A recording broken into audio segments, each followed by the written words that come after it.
benefits and stuff. I'm like, man, y'all tripping. This joint been doing this for this amount of days. Shit, that's what I said.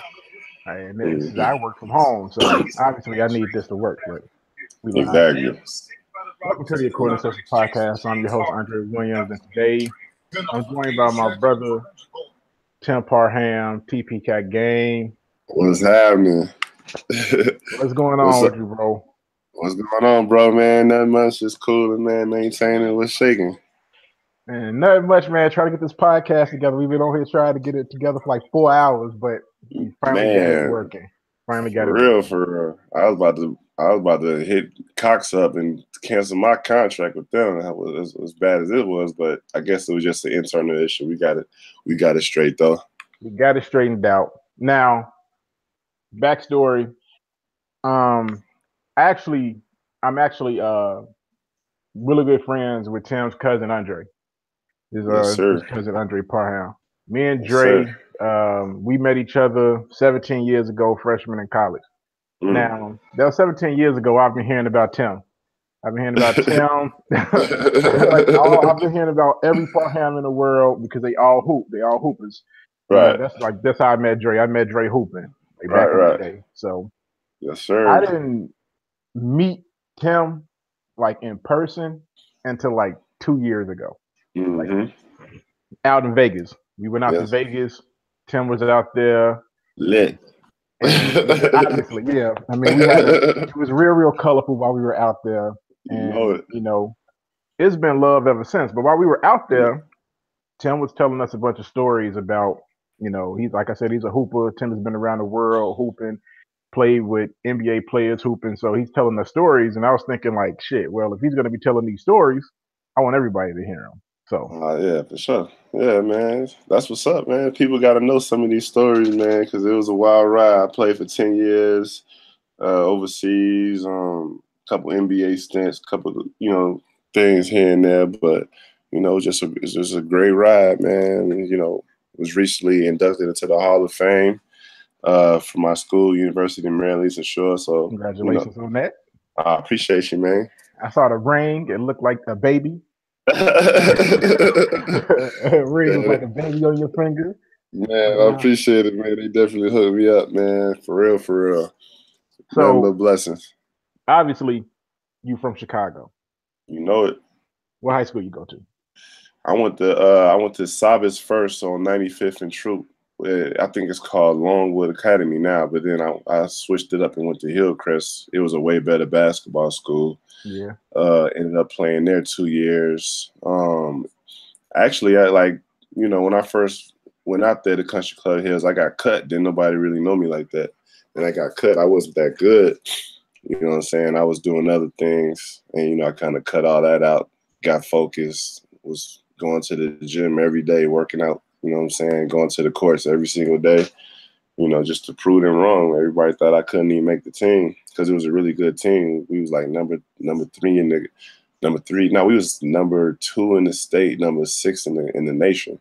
The team that I made with like 3-4 Division I players, and so everybody was telling me, "How you gonna make the team?" Woo woo. And so, I just kind of proved them wrong, made the team, and everything been history ever since then. I just was thirsty, basically. Sometimes thirst is worse than hunger. You know what I'm saying? When you thirsty, it's just like you in the corner. You know what I'm saying? You can do other things to eat, but like when you thirsty, can't nothing satisfy that. Exactly. So yeah, man. So you graduated from high school. Mm-hmm. What schools were you recruited by? Well, when I went to high school, I barely played my junior year. I played sparingly my senior year. I was all right. I was just like one of them guys that came off the bench, like, we'll give you like 15 and just chill. Like, you know what I'm saying? Like, I was one of them dudes there because they, politics, people they put, other guys in front of me. And so I just respected it and just worked harder, man. I ended up going to a JUCO. JUCO, that could make you or break you. You know what I'm saying? We from the crib. We from Chicago. So I ended up at a JUCO in Iowa. So I'm like, man, what is this? Like, you know what I'm saying? It's a straight culture shock. Like, even at Hillcrest, we only had like, 2 white people in the whole school. I ended up going to Iowa and only black people that's there is athletes. You know what I'm saying? Especially in JUCO. So Excuse me. For the uninitiated, that's junior college. Yeah, JUCO junior college. Yeah. Y'all uninitiated people. Yeah. It make you or break you, man. Some people get in there and do great. Some people get in there and stop playing altogether. You know what I'm saying? Just because of the conditions and just how it is. It's not the best of conditions, but it's a grind, man. You know, you use that as your as a tool to get where you want to go as far as Division One. So that's basically what I did. So from Iowa, is that how you mm-hmm. got to Maryland? Well, no, I'll tell you that whole story. All right, so I'm balling out in Iowa, killing, doing my thing, dunking everything, rebounding everything. So actually, the University of Iowa was interested in me. And, you know, I ended up going on a visit down there with like Reggie Evans and Luke Rucker was my tour guys or whatever. You know what I'm saying? So you probably ain't heard them names in a while, but Man, yeah. For you people who don't know who Reggie Evans is, he's a goon. Everybody remember Reggie Evans was a goon in the NBA. He came in, he was a rebounder, hard worker. He was very good. Yeah. That's basically who I tried to model my game after, because everybody was like, oh, we got the next Reggie Evans. You know what I'm saying? Because that was just my body of work, just doing the dirty work, just being a goon out there.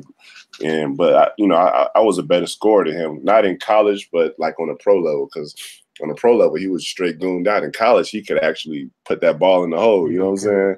Yeah. You know what I'm saying? So that was cool. And, you know, Steve Alford, I met with Steve Alford. He wanted me, so I gave him a verbal commitment. And then before then, you know, I had like Indiana State, Kansas State, a bunch of schools, man. Illinois State, bunch of schools is like interested in me. And then, you know, that summer was like probably my biggest summer ever, because it's like, okay, I just finished 1 year of college. I got these teams on me, but Iowa seems like the one. So, you know, I committed to them. And like my cousin, he used to come see me play in the pro-am over there at IIT. He never really seen me play. He heard about me, but he never really seen me play. So you talking about Paris? Yeah, Paris. Yeah, Pete came to see me play, and that was his first time really seeing me hoop. And I'm getting, you know, I was getting buckets, like, you know what I'm saying? I'm going against like Antoine Walker, like Bobby Simmons, like big, you know, big name guys in Chicago getting work in. They like, who's this dude? You know what I'm saying? So then my cousin, he like basically took me on his wing. He like, man, we're gonna get you up out of that situation. Like, cause for me to go to Iowa, I would have to go to JUCO again. But they was like, man, don't even trip. Like, just do a year residency at Maryland Eastern Shore. So I ended up doing my year residency there and playing 3 years instead of 2. That was the deal maker for me. You know what I'm saying? Like, you got you more could play. time. Yeah, I got more time. 3 years. You know, I figure I got 3 years to make to the league. So, and then they like, you know, you'll be a big fish in a small pond. Like, we still Division One. We're mid-major. We just need, we need some guys. And then it's like all my guys, like a lot of my friends, they ended up going to that school. You know what I'm saying? Because both coaches from Chicago. You know what I'm saying? Yeah. You got Trotter and you got Paris. So, you know, two guys from Chicago. So half the team was from Chicago. So it was like, you know what I'm saying? It was cool. Yeah, it's like playing at home again. Exactly. Like we was, you know what I'm saying? That was another deal maker for me. So I'm like, man, this is dope. So I ended up sitting out, playing like, what was I doing? I just hit the weight room every day, man. I was in the weight room every single day, like every day. And I got to be like 260, 265, just all muscle. You know what I'm saying? That year I sat out. So, you know what I'm saying? I had to kind of slim down a little bit because, you know, I use my athleticism a lot. So that kind of like slowed me down. So I had to slim down a little bit more. So I got down to like 240.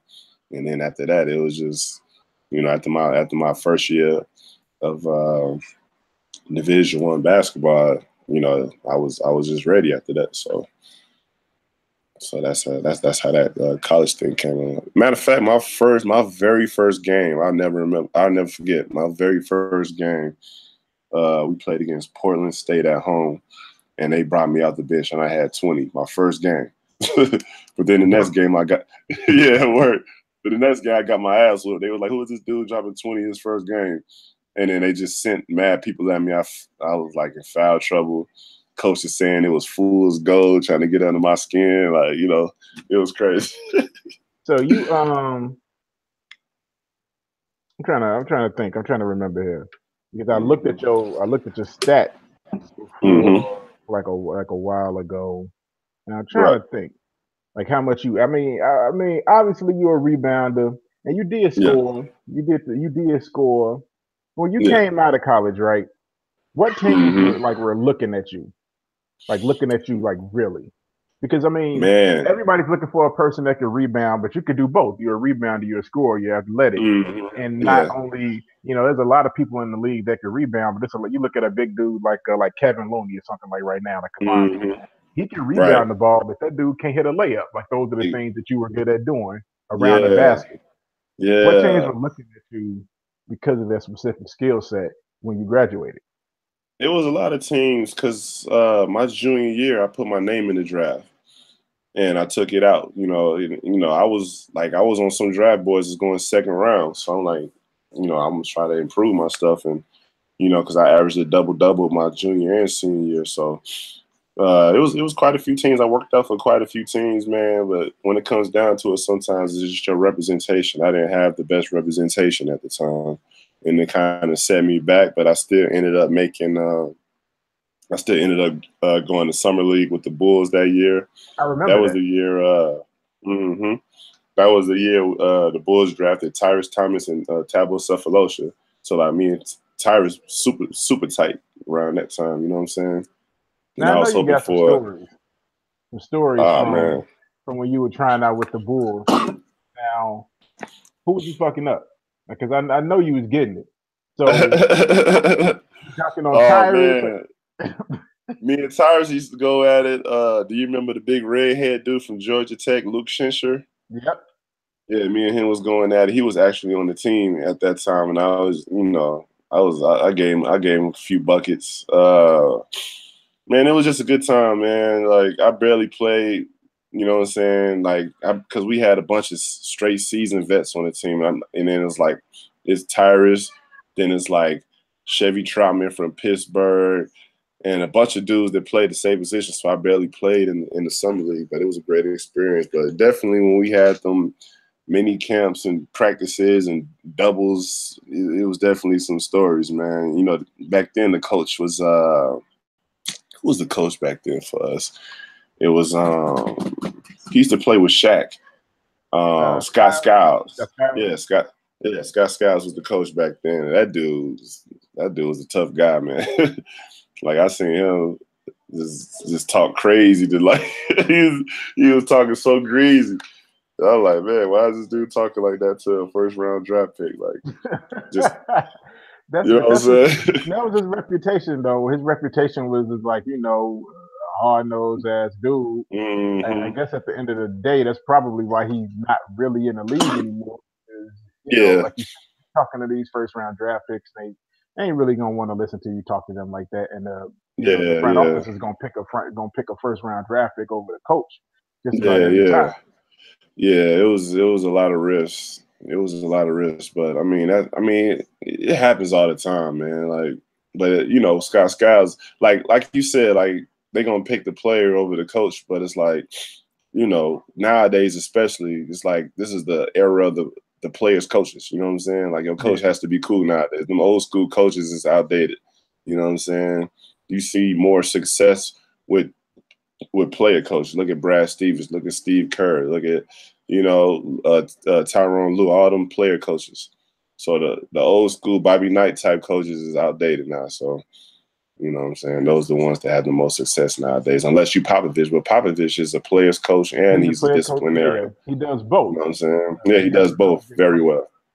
Exactly. So when you left the Bulls, is that when you went out to LA? That's when I was after the Bulls, I got invited to the Golden State Vet Camp, the preseason. So I was out there. That was an awesome experience. Like that was crazy. Like Matt Barnes, Baron Davis, Steven Jack. It was the team. It was the team that beat. Yeah, that beat the Mavericks that year. That's the team that I was on. So what happened with what happened with that? It went cool, man. I ended up being like the last cut. You know what I'm saying? Like it was just crazy, man. Because they remember the dude Andrews Beedrins. Yeah, they had a lot of stock in that too, guy. man. Man, he was decent though. That's what people don't get. Like that mug had game, but you know, because he was the starting center. You know what I'm saying? It was him. Remember Donald Foyle? Donald Foyle like took me on this wing. Yeah, Donald Foyle. All them guys was on that team with me, man. It was a crazy experience, bro. It had me walking around with the pink book bag and just doing all the rookie stuff. I was a Donald Foyle's rookie. And I thought I was about to make the team. Then, you know what I'm saying? I ended up getting released like at the last minute. So after that, I ended up going to Poland. And that was a crazy experience. I was about to ask you, how was Poland? Like I don't even remember you telling the story about going to Poland, but how was that? Man, Poland was a crazy experience, man. Like it was cool. It was cool. Like I was out there with I don't know if you remember him. He went to Thornwood. He played EuroLeague. David Moss, my man, David Moss. Yeah. Yeah, we was on the same team out there. And my boy Kevin Hamilton. It was cool, man. We pulled for each other. We did our thing. I ended up getting hurt though, man. I had the bad hamstring injury out there, and it kind of set me back. So I ended up leaving Poland maybe like 2 months into the season because they was ready for me to play, and I'm up here nursing this injury. That's what people don't understand. Like you get hurt overseas, man, they ready to bring the next dude in. You know what I'm saying? Like because they got to win now. Yeah, it's not like the NBA where you can, we put you on the injury reserve or something like that. They have guys that are ready to come over and they're ready to pick up other people. So once you fall off or get hurt, they move right the hell on. And I was over there balling, dog. Let me tell you, I was over there. I led Poland in the few months I was over there. I led the country in rebounds, and they put me on the front cover of a Polish video game. You know what I'm saying? Because they just thought that, you know what I'm saying? Like I'm out there, and I'm on the front cover of a video game or they game. You know what I'm saying? So it was just crazy, bro. Like it's unbelievable, but it is what it is. It was just it was my first time overseas. Great experience. How old were you then?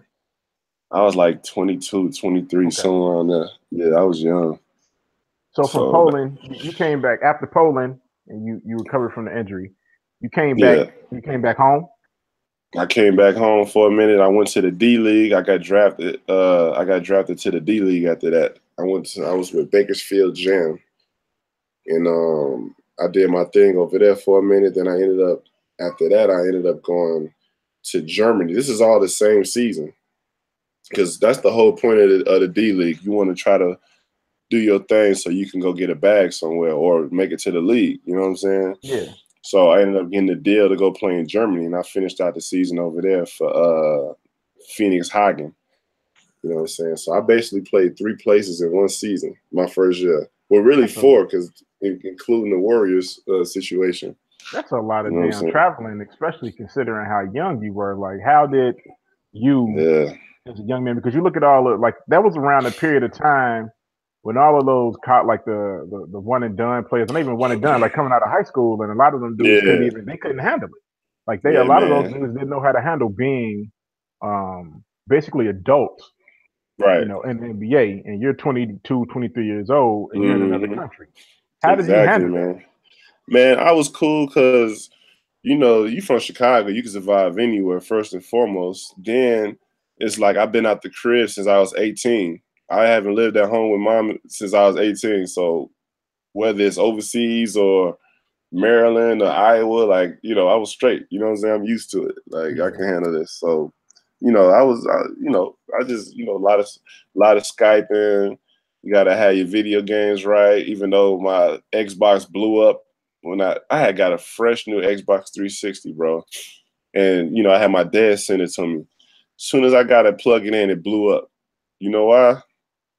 Because of the voltage. We used to 120, but theirs is 240. So imagine putting some that can only take 120. You putting 240 in there. That thing blew a fuse in my apartment. Yeah, I needed the adapter. I didn't even know it. You know, it's my first time, so I'm like, oh, I'm Gucci. You know what I'm saying? You put that thing in there and it exploded on you. Man, exploded the whole. It blew a fuse in the apartment. It was crazy. So you're over there in Germany. You're doing your thing. Yes, sir. You come back home. Yep. What's your next move? Because it's like, okay, I know what you're thinking as a 20. You 23 years old. You're doing your thing in on all of these teams, and you're Right. expecting the next bag. Like you expecting, like, what's next? Yeah, definitely. So what happened next was grind. I was going to Lakeshore Athletic Club every single day, working out, getting stronger, getting better, because I knew what it took then. You know, we had our NBA runs when the guys used to come through, Twan, all them come through. You know, I just staying ready, man. Just, you know, whatever come through, come through. I had went over to Mexico the next season. So I went to Mexico and it's the top league in Mexico, a bunch of ex-NBA players, really good league, you know what I'm saying? I ended up leading Mexico in rebounds. I averaged like 18 and 14 over there. I want y'all to hear something that he's consistently saying every time he talks about, no matter what league he's going to, the same thing keeps coming up. I'm rebounding, I'm rebounding, I'm rebounding. Yeah, for sure.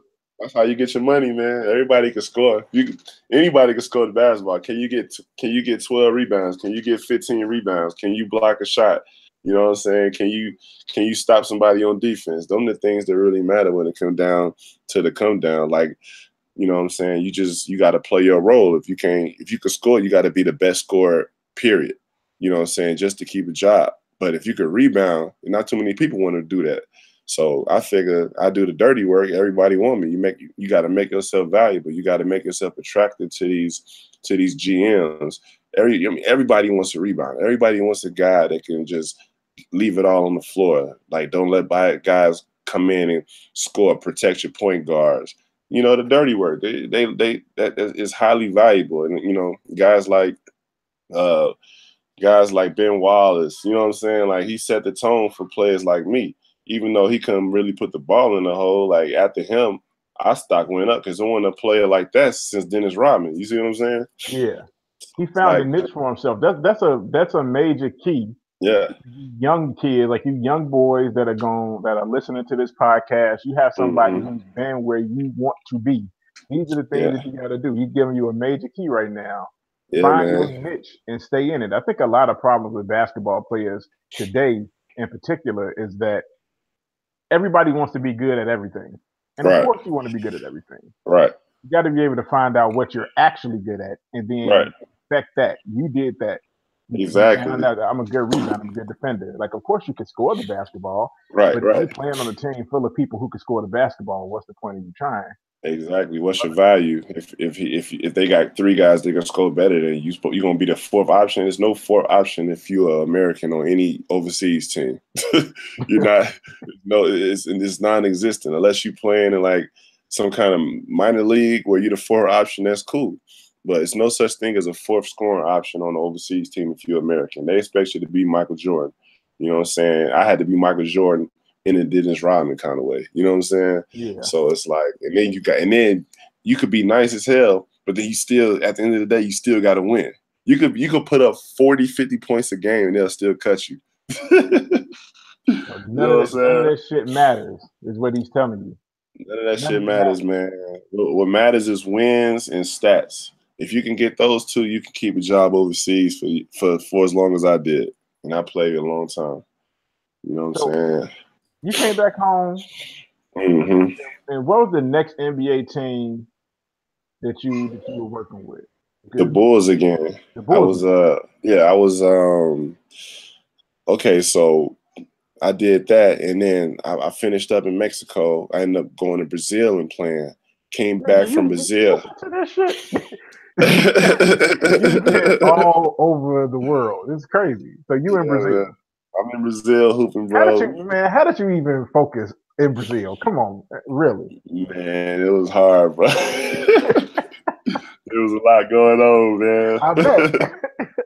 It was definitely a lot going on, but you know, you just gotta focus, man. You just gotta, you know, you can party and do whatever you want to do, man. That's all. That's all in being a pro. Like I partied, I kicked it, but you know, I put my numbers up. You gotta separate the two. That's what's called being a professional. You're not a professional if you can't separate the two. So if you can handle that life and get your numbers and you know handle your business when it come down to the come down, you all good. That's what's being that's what's called being a professional athlete when you can handle your job, do your job no matter what else is going on in your life. You know what I'm saying? So as long as you handle your business, that's all that matters. So yeah, with that being said, Brazil was a blast, Dubai was a blast, like all them spots is dope. You know what I'm saying? But yeah, I ended up playing in Brazil. I came back, then I went to Turkey, ended up leading that in rebounds, the whole country in rebounds. Came back, then I was with the Bulls. Uh, Again, I was a pre-vet camp with them. That's how I got real cool with like Taj and James Johnson and all them guys. This is right after when Derrick Rose made Rookie of the Year. You know, so this is right after they lost against the Celtics that year when it went 7 games. Every game, yeah, overtime. Every game, one of the wildest. One of the Craziest wildest. series I've ever seen in my life. Yeah, exactly. So, man, it was just a blessing to be there with them guys, man. That was the next time I seen them I was with them. You know what I'm saying? I'm watching it on TV. Next thing you know, I'm in the Berto Center. You know what I'm saying? Like, so, you know, that's how I grew a relationship with like some of those guys on that team. That was a really good run, and I'm surprised I didn't make that team. You know what I'm saying? They ended up going in a different direction because of some injury situation I can't really speak on. So we just gonna leave that at that. But fast forward past that, I ended up getting drafted to the D League again. This time I got drafted to the Thunder's D League team. Back then it was the Tulsa 66ers. So I'm in Tulsa, Oklahoma. They put me on their team. The Bulls put me on. The Bulls team was the Iowa Energy, but I ended up getting drafted before their pick, so I ended up getting drafted to the Tulsa 66ers. And, you know, that was a grind. My roommate was Mustafa Shakur from Arizona. I don't know if you remember him. Yeah. My man Staff. Yeah, that was my roommate. And we had a couple NBA guys, and, you know, KD and them used to come down kick it with us. We used to come down kick it with them. That was a really good time. Then I ended up getting the call from my agent, and I ended up getting a job to go play in Japan. So, you know, pack my bags. I'm headed to Japan. You know what I'm saying? So I'm out there balling. I saw you over there. You're a superstar. Mm-hmm. Oh man, it was cool, man. I was just hooping. You know what I'm saying? Just trying to help us win. We was the number 1 team in the league, and I'm doing my thing. So let's say 2 months into the season, 2-3 months into the season, right? I'm like second in rebounds, like probably like 6th in scoring, like averaging a double-double. And I get a call I get a Facebook message from this dude that work at 2K. And he like, hey man, I'm so from 2K, you know, we watch your YouTubes, we know who you are, you video game a couple of years, the college game. We want to know, would you want to do motion capture with us? I'm like, dang. So I'm like, man, that's a blessing. Like I would love to, man, but I'm in Japan right now. They're like, oh, we knew you was playing, and we know it's the season, so it's tough. I'm like, well, I appreciate y'all hitting me up. If you know, after the season, if y'all still doing it, would y'all consider me? They were like, oh yeah, for sure. Just let us know when your season is over with, and we can go from there.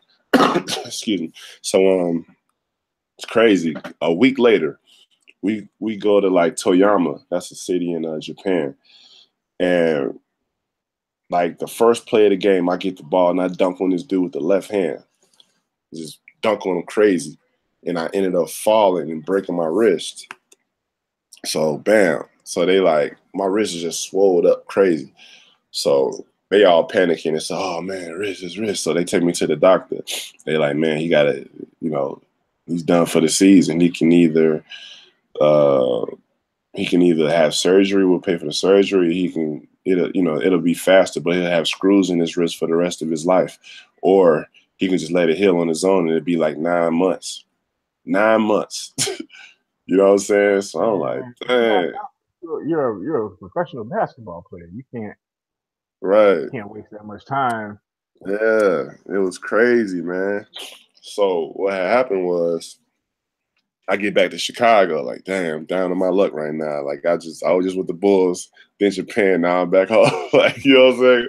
With a broken wrist. I got a cast on. I'm just like, dang, I was just in the dumps, man. So I'm talking to my homie, like, man, you think we can still get that with 2K? You think they'll bring me in with a broken wrist? So I hit him up and I told him what happened. And it was like, man, I mean, is it your shooting wrist? I'm like, no, it's my left wrist. I barely go left. I'm hard right. I'm hard right, but nobody can stop that shit. Ask anybody. No, but they was like, you know what I mean? Like, man, like, yeah, we'll bring you in. We'll just work around it. We'll wrap you up. You know what I'm saying? We'll make sure, this, down the third. So I'm like, cool. So I get down there. It was a big man shoot. It was supposed to be 3 of us. So I get down there. They said, man, Tim, you're a godsend because the other dude, he didn't show up. Like, he flaked on us. I'm like, oh, man, that's crazy. So it was just me and another big. Yeah. Oh, man, some dudes be flicking, man. Yeah, something else to come up, whatever. So he ended up not showing up, right? So we get to the studio.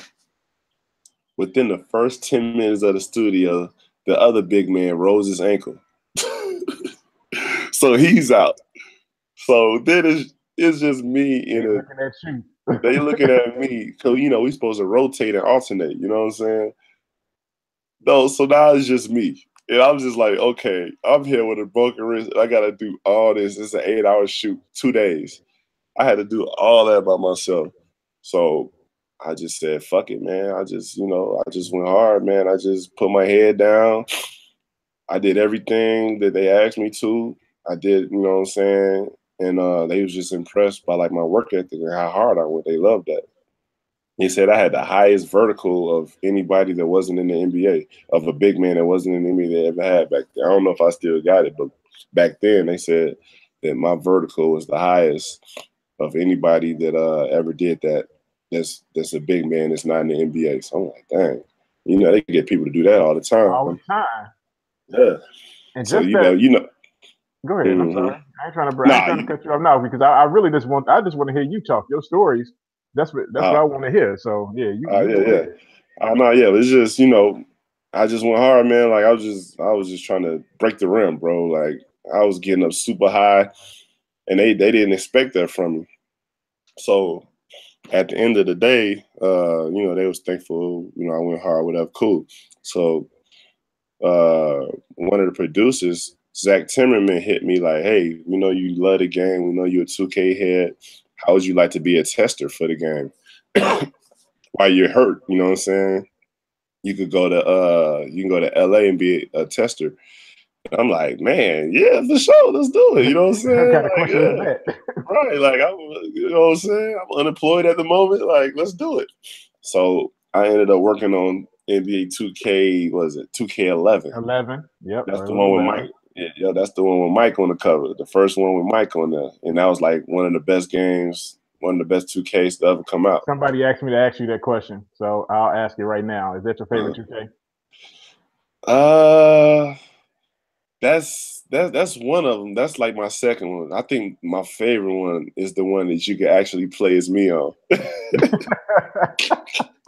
But I tell you, I will say this: with 2K11, that was the first game. It exposed me to a lot, and I was all the big man animations was basically me, and then they gave me my own free throw, jump shot, and dunk package.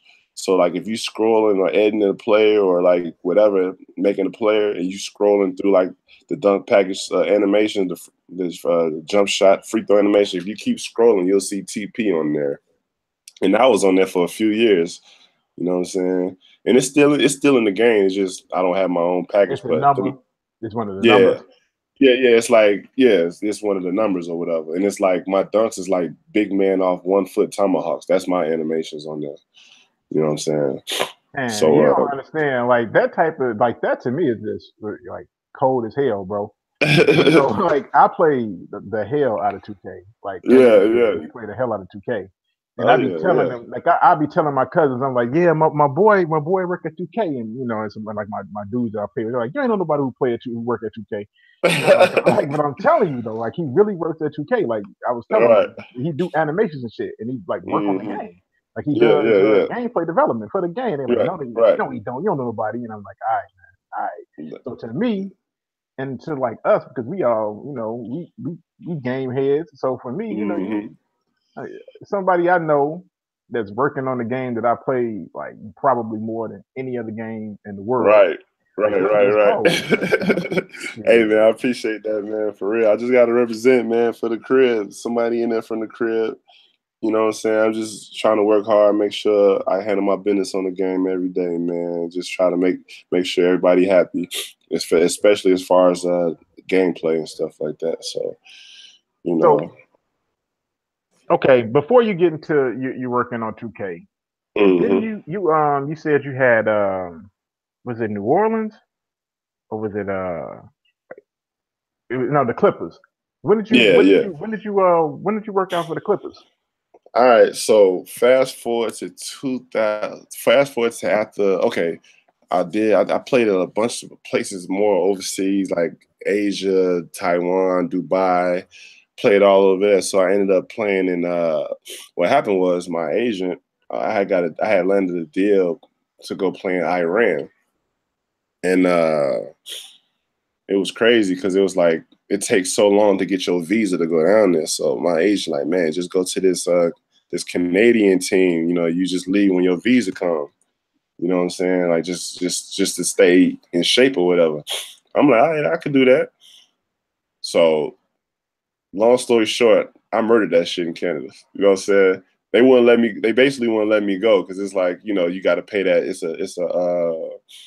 It's a release fee. You know what I'm Yeah. saying? It's a release fee you got to pay to even get out of there. So they're like, at that time, I'm leading Canada in rebounds. I'm averaging a double double. Like I ended up making I ended up being the starting center for the All-Star game and the all-time leading rebounder in Canada of 1 year and all sorts of wild shit.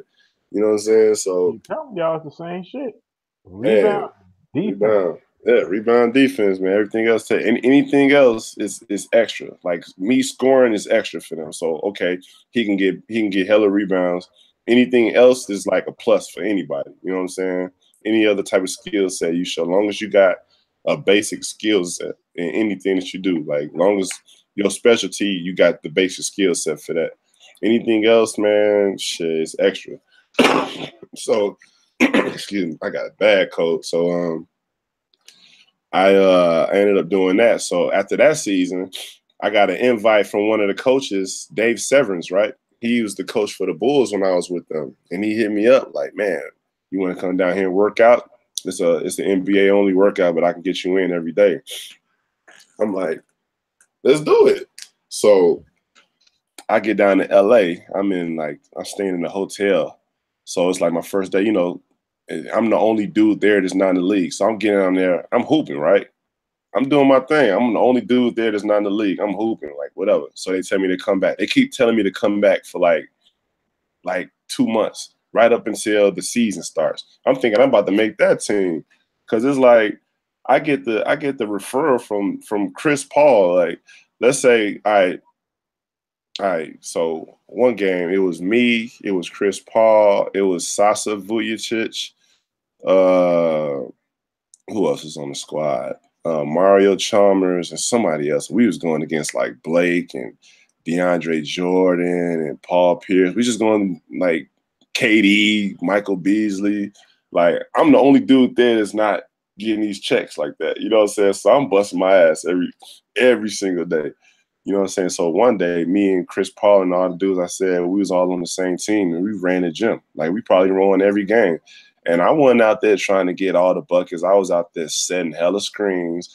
I'm rebounding the ball. I'm playing defense. I'm playing harder than a motherfucker. You know what I'm saying? Every possession.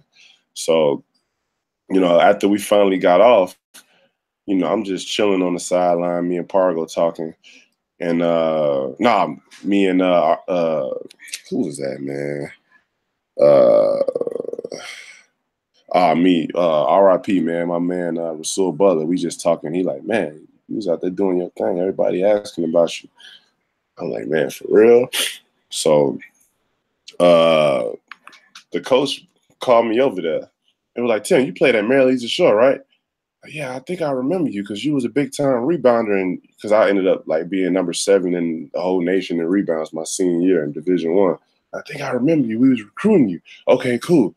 So and they brought me over there when they was talking to Chris Paul and a couple other guys. So then after they got done talking, he called me over there, and he was like, Tim, Parham. I'm like, what's going on? He like, man, Chris Paul, man, just gave you a hell of a compliment. I'm like, what happened?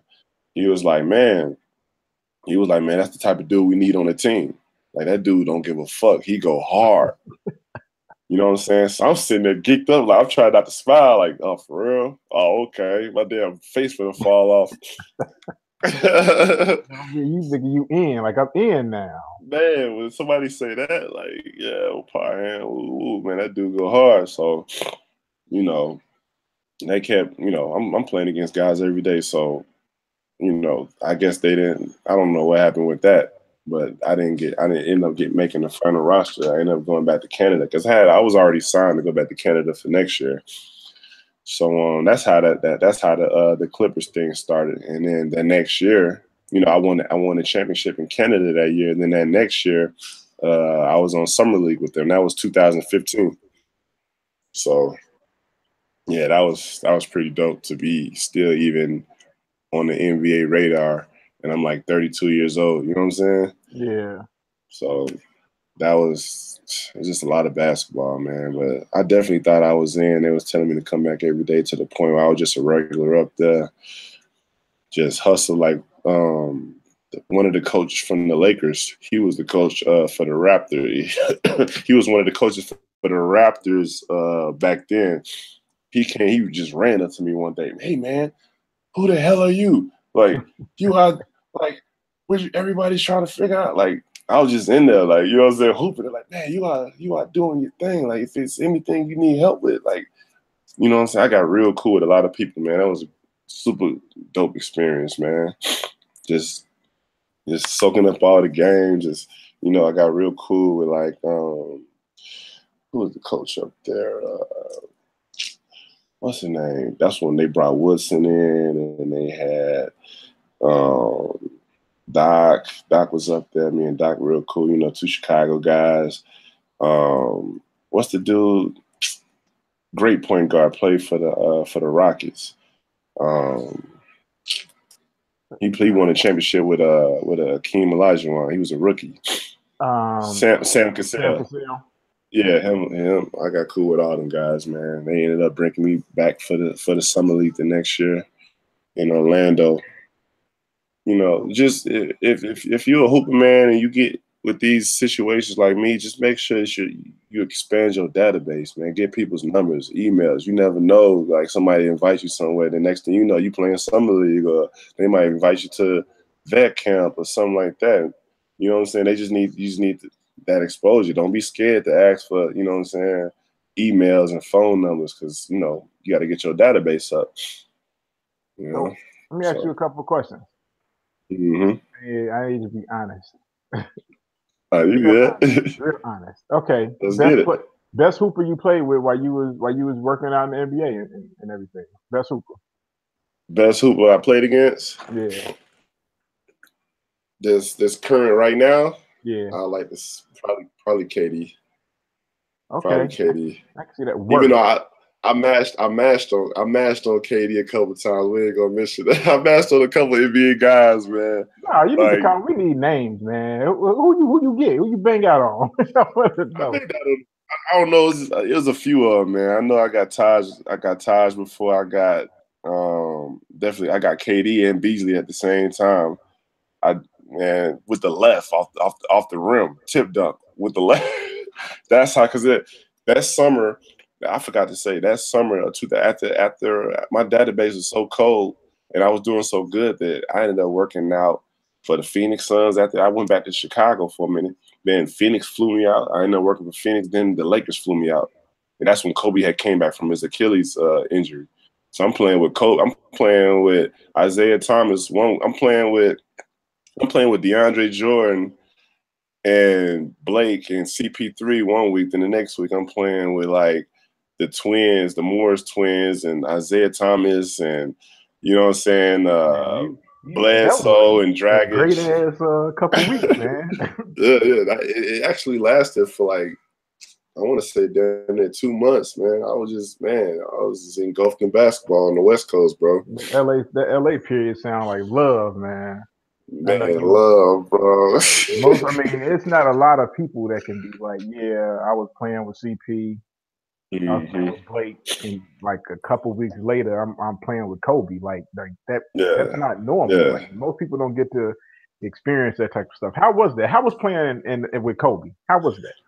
Man, Kobe, man, you got to be a nutcase to be that great, man. You got to be so focused. That dude focused. I tried to beat him to the gym. He made it there before me. I'm like, damn, I'm here 2 hours early. This dude in there drenched in sweat, bro. 2 hours before practice. I'm just looking like, man, so just playing with that dude. He was talking a lot of shit too. He wasn't talking to me, but I think, him and Swaggy P and all them guys getting into it. Then that's when he had first came back, and he was just, you know what I'm saying, going super hard on me. Yeah, I think I saw a couple of videos where he was spazzing out. But you know, that's Kobe. You're answering my other question though, man. Who you think that you played against that actually made the league? That you was like, I don't know how this motherfucker. That actually shouldn't have been in the league. Shouldn't have been there. Like, how did he get there? I can't really say, man, because I respect everybody that's in the league, bro. That's because I respect everybody, because even the 12 man, even the 12 man is better than it's cold. That's the thing that most people don't know. Most people don't know that. Like people are like they spaz out about like Kendrick Perkins. Like if Kendrick Perkins came to your YMCA game, man, Kendrick Perkins bust everybody ass. Bust y'all ass. Like they don't. People generally don't realize that. They think because like they may not be great by the greatest NBA basketball standards, but right. These dudes fuck your ass up. Like, but you gotta look at it like this. Kendrick Perkins wasn't no bum. He won a chip, and he, you know what I'm saying? Out of high school. Didn't he come in out of high school? Yeah, he came out of high school, and he came out of high school. He been on championship teams. He been to the winning circle. Like he done been in the on championship like runner up teams. You know what I'm saying? Like he done been on some squads, and he started like, you know what I'm saying? He started that in his whole career. So. Like I said, the 12 man off the bench to buzz anybody ass that's talking shit. It's LA Fitness so well. You know what I'm saying? But you have to. It's like it's crazy because I know you're on Twitter. I get your Twitter name out before we finish it. But you probably see people that talk a lot of shit about basketball players like all the time. Man, all the time. I just pray for them, bro. We're gonna pray for them. What is it? There are only so many NBA players in the league. So it's a very small percentage of people. Like they've made it to the zenith of their career. Right. That most people in this world will never be able to say. But exactly. Keyboard people. They say they little things. Man, I let them talk, man. They can't never live that life though. When they live that life and they see how hard it is to make that squad, and they see how tough it was for that 12th man to even make the team. And it's all good. It's a whole different world. But when you're a basketball player and you a professional, you're gonna get scrutinized. You in the public eye, they're paying you a check. So it all comes with the game. I'm not knocking them. Everybody got to pay. I mean, it's fans, it's hecklers, all that. It all comes with the life. So I mean, it's gonna happen. But when you coming from and seeing the grind and living the grind, you got a whole different respect for them guys that's buried on the bench. You know what I'm saying? Yeah. Because they part of what is it? 450 of the best players in the world. They made the cut. Only 450 people in the whole entire world. You know what I'm saying? So you got to look at it like that, man. That 12 man is blessed, man. He helping his family. So, you know, it is what it is. Most people don't think about it like that, TP. I can guarantee you. Yeah, That's the last thing on their mind. Most people just want to get their jokes off, bro. But they don't, like you said, they don't understand that a lot of that, it's a lot that goes into it. And, you know, most people don't know it. Like I said, you're one of the few people that I know that, you know, that experiences. Like my sister's brother, her stepbrother is Jordan Caroline. Oh, okay. So he on this. That's what's up. He actually just decided that he was going back to college for another year. Oh, okay. That's what's up. That's what I did. So, you know what I'm saying? Better yourself, better your stats. You're going to be NBA ready when you come out. You know what I'm saying? Exactly. That was what he was thinking. So it's like this another person, you know, he understands the difficulty of it. He just went, I think he was just up there. He was in LA. You know, he got the Magic Johnson treatment. Magic was up there, you know what I'm saying, shaking hands, you know, kissing babies and shit. He figured out, you know, that he probably needed to come back, to go back to school. And like, it's a difficult, like you said, it's a grind. That is an entire grind that most people have no concept of. Man, the grind. That knows about that grind, like for sure. Oh yeah, man. Every day, no days off, man. For real. I lived by that no days off for 10 years, bro. You couldn't keep me away. You couldn't keep me out of gym for 10 years. Longer than that, but it's like on a professional level, you got to be right. So before I let you get up out of here, I'm gonna have to ask you a couple questions that people want to know, man. Let's get it. They want to know. All right. They want to know. You just got the first build, the 2K19? Yeah, we working hard, man. Just we just working hard. 2K19 is under construction right now. We're very excited, and yeah, man, it's gonna be a hell of a game, bro. Trust me. So what exactly do you do now? I saw on Twitter you said you got on Twitter, on Facebook too. You got a promotion. Congratulations on that. What is your position now? All right, so I'm more into like helping others now. Okay, it's like now I'm a pod leader, so I got my own pod. I'm the gameplay pod leader, so I got my own pod under them. I'm also a AL, which is associate lead. You know what I'm saying? Which is next to the highest thing you can be up there besides a manager. So AL is just just making sure my pod is good, making sure everybody handling their business. Making sure the database is clean, just making sure everything's good, man. Production wise. And overseeing a lot of things, you know what I'm saying, distributing a lot of information, things of that nature. Okay, question. I mean, you don't have the neighborhood. Can you say that? I can't even say it, bro. I can't even say it. Okay. That's a good. You tried it. I tried, hey, man. I got a list of questions that all I'm doing is going down the questions, going down the list. That was one of them. One of them, definitely. Which one was your favorite 2K? 2K14, man, you can play as me in that joint. You know what I'm saying? Like 2K11 was always a classic, but like when you can actually pick Tim Parham in the game, that was it for me. That's another thing that is just fucking awesome to me. It's that you get to play as yourself in a video game. But oh yeah, for sure. Yeah, that did it for me. So they wanted to know about that. They wanted to know about something about the pro-am, but I think I didn't forgot their damn questions. It was like when I said I was talking to you, it's like a long list of fucking questions that I some of them I was like, I don't think he has anything to do with what you're asking. It was like about getting the college basketball game back. Is 2K ever going to do that? I'm like, I don't think he knows. Oh, I know, but what I can say about that is, that it's a lot of stuff going on with the NCAA, and back then, they don't pay players, so we can't have their likeness in a game like that normally. You see what I'm saying?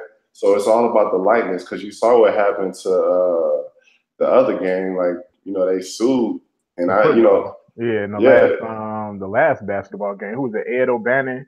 yeah. It was a big suit, man. All of them got paid, so it's like if the NCAA starts paying players, then companies can use the NCAA to sell players' likenesses and things of that nature. You know what I'm saying? But since they're not budging on the money, we can't do nothing about that really. I mean, we could try to bring like we did a little something like a year ago when we had a few college teams at the beginning of my career. You was playing 2K on 2K17, where we tried to bring it back a little bit. We may do a little something in the future. I'm not sure. I'm not certain. But as of right now, like the NCAA, this is players. If players were being paid, then their likenesses will be able to be used in that situation. But since that's the situation, it's a no-go right now. Y'all heard the man. And most of the rest of this stuff was just like suggestions that they wanted me to tell you. Oh, okay. Gonna throw these out. For like gameplay, like suggestions for 2K19 and stuff. Yeah, I don't even know if this can be considered gameplay. It's just stuff that they want in the game at some point. A Hall of Fame ceremony storyline that can be unlocked after 10. This is one of the things they was asking. You probably can't say yes or no to it, but they were asking at some point, would there ever be a dunk contest and like a 3-point contest that you could do with other people online? Right. Yeah, I can't really speak on that, but that's a dope idea. But I can't even say nothing about the features like that because it's like I just want to. I told him like most of the stuff you're not going to be able to answer or even give a comment on, but I'm going to ask you so that you can tell me that you can't get a comment on it. Yeah. I appreciate that, but yeah, that's a dope question. That would be a dope mode. I can't really speak on anything like that. All I can say is that's a dope idea. Something else they were saying is, please give us more opportunities to game VC. to game VC. a mainstay. Can we please game VC in multiple different ways? Like I said, this isn't even like a question of gameplay. These are just things that they're begging for. Yeah, that's another thing.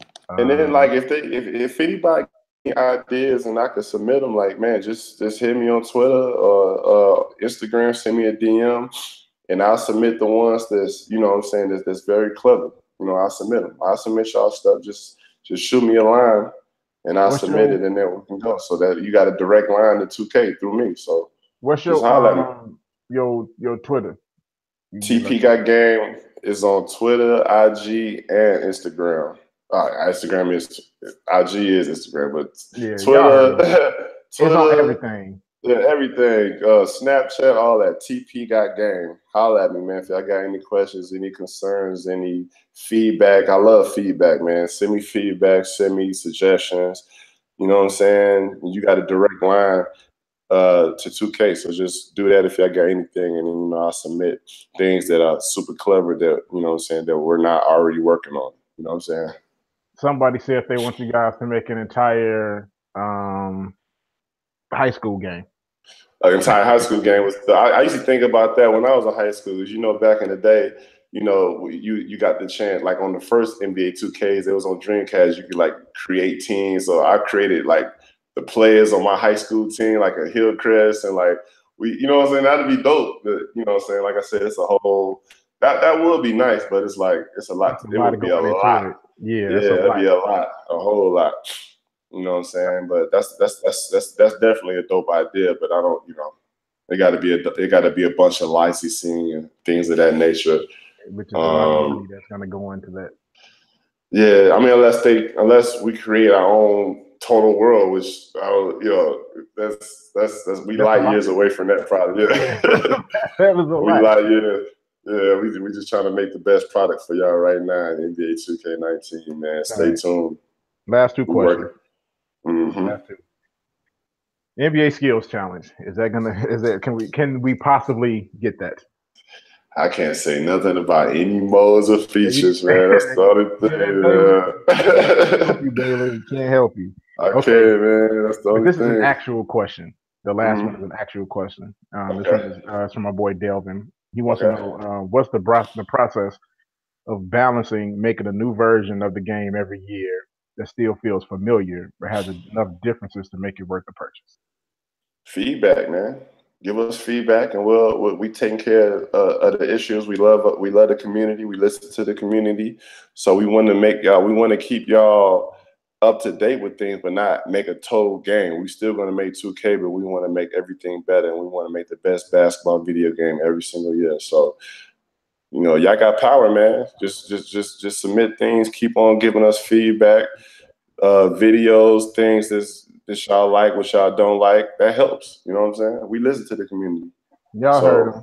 Y'all heard him. Yes, sir. tpgotgame. You know it. Twitter, the one and only. Snapchat, all that. Holla at me, man. TP. Yes, sir. Can I get some VC for 2K19? Man, I'm holla at me when around the time to come out. I got you, bro. Don't even trip. I was actually just joking, but shit. I definitely get some VC. I'm gonna buy it like I buy it every year, man. I got you, bro. I appreciate you coming on the podcast. I appreciate you. Every time I these last few years I came to Vegas, you did nothing but show straight love. We ain't even gonna talk about how we almost got into that brawl. We almost got into. We're gonna leave that one out. We're gonna leave that out. We don't need that story. But definitely, man, it is all love. Bro, thanks for having me, man. This is dope, man. Anytime you want to do it again, let me know, bro, for sure. The next time you come on, since we've already had your story, the next time you come on, we're just gonna talk about straight up hoops. Let's do it. We can't talk about it no more, but how Houston Jag that series. But that was tough, man. My man CP3 went down. It was a whole different ball game, man. Nah, the refs stole it from him and shit. That's what I heard. Yeah. It was a sad. I was just like, dang, it was that close, man. Yep, so close, but yet so far away. True story. Y'all know where to find us. It's according to sources at gmail.com. If you have questions or emails, it's according to sources on Twitter. No, A2 sources on Twitter, according to sources on Facebook. The website got hacked to hell. I lost everything. We in the process of bringing the website back up so people can start writing again, start throwing the podcast up there again. But you can find the podcast on iTunes, Stitcher, Google Play, anywhere that you can find the podcast is where you can find this one. I am also a part of a podcasting network, ETMF Podcast Network, where you can find podcasts about video games, comic books, movies, sports, and the occasional bullshit. So all media, he got you locked down. We got you locked down on all media. So yes, sir. TP, I'm Dre. This has been According to Sources. We are out. Peace. Yachty. One time for sure.